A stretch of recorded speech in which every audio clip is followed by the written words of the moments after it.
بیٹھ جاؤ پیارے بیٹے بیٹھ جاؤ. ارے پیسے لینے تھوڑے آئے ہیں پیاری بیٹی, یہ آپ واپس کر دیں جی بیٹی کو, لے لو میرا بیٹا, چلو شاباش, یا آپ رکھ لیں اور تشریف رکھیں. اللہ تعالیٰ آپ سب کو سلامتی عطا فرمائے. بیٹا بیٹھ جاؤ, آپ بھی بیٹھ جاؤ. اللہ آپ کو سلام. پہلے آپ ہی لوگوں نوں پیسے لین تے لاندے ہو, پھر کہندے ہو فلانا پیسے منگدا ہے. یہ کام کرو ہی نہ. جیڑی شے مارکیٹ وکے نا آپ ہی خریدے گا کوئی نہیں. تو آپ چکر لگاتے ہیں. اور میں نے, چلے آج میں کہہ دیتا ہوں بات, یہ جتنے نعت خانوں کو پیسے دے کے بلاتے ہیں نا, یہی بعد میں بدنام کرتے ہیں. اصل یہی زیادتی کرتے ہیں بیسیکلی. کسی سانوں تو پتہ ہی نہیں کہ تو کنے دیتے نے تو کنے لے نے, انہوں بھی راضی رکھے آئی تے بعد قوم اگے بدنام بھی کر رہے. کیا آپ نے رویہ رکھا ہوا ہے کہ جگہ نعت شریف ہو رہی تھی تو مجھے ایسے لگا کہ وہ میری بات کر رہا ہے, میری بات.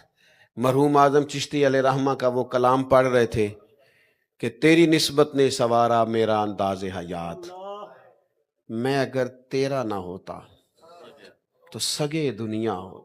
تو وہ کسی وقت انسان کو لگتا ہے میری بات ہو رہی تو ذرا نا تھوڑا ذوق پیدا ہو گیا. تو چونکہ گناہ گار ہیں تو گناہ یاد آ جاتے ہیں, تو پھر آنسو بھی نکل آتے ہیں, ڈر لگتا ہے.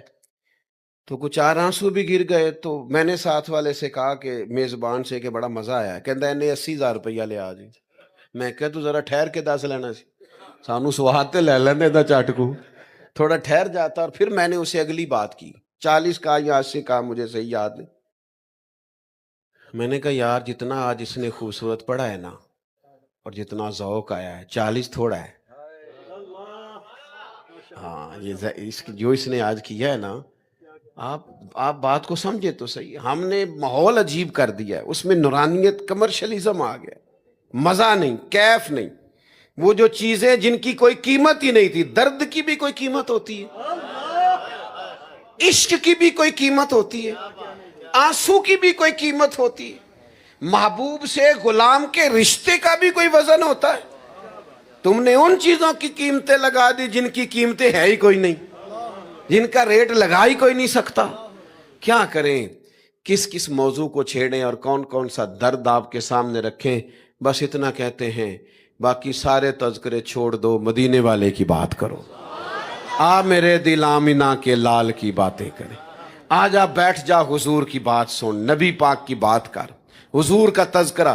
میں تو بعض دیندار لوگوں سے بھی کہتا ہوں کہ تم دینی آدمی کہلاتے ہو, لوگ تمہیں خطیب وائز سمجھتے ہیں, تمہارے پاس جاتے ہیں تم سیاست کی بات چھوڑتے ہو. چھوڑو سیاست, حضور کی بات کرو. سیاست پر ساری دنیا تبصرہ کرتی ہے, کون سا انقلاب آ گیا ہے. ہاں کی محبت تو سیاست کا چلن چھوڑ دیا, ہم اگر عشق نہ کرتے تو حکومت کرتے. تو آپ پیار کی بات کریں, محبت کی بات کریں, حضور کی بات کریں, اور یہی بات کمال کرے گی.